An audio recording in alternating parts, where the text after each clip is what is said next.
Gimana?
सही चक्का बता दोगे तो छोड़ देंगे। मैं वहाँ पे बैठा तो तुम कैसा की मोबाइल ये पैसे करके पूरा चोरी करके भाग रहे थे। दो थे सबके मोबाइल बैठे। सही बात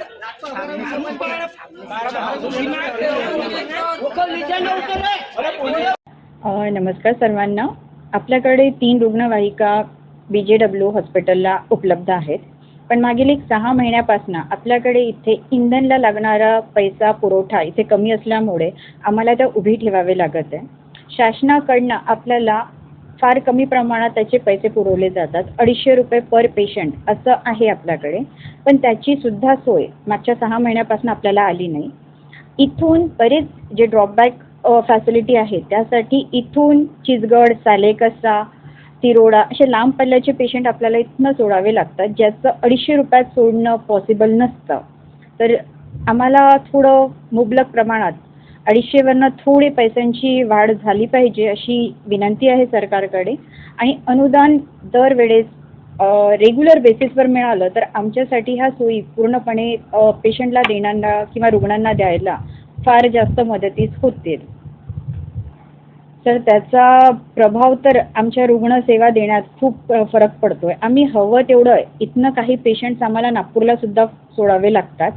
लहान बच्चू ज्यांना आम्ही रेफरल सेंटर आहे, जिथे डोळ्यांचा फरक पडतो, त्या आजारासाठी आम्ही नागपूरला पेशंट ड्रॉप करतो, त्या सोयी आमच्या ज्या पाहिजे त्या आम्ही त्यांना देऊ शकत नाही आहे।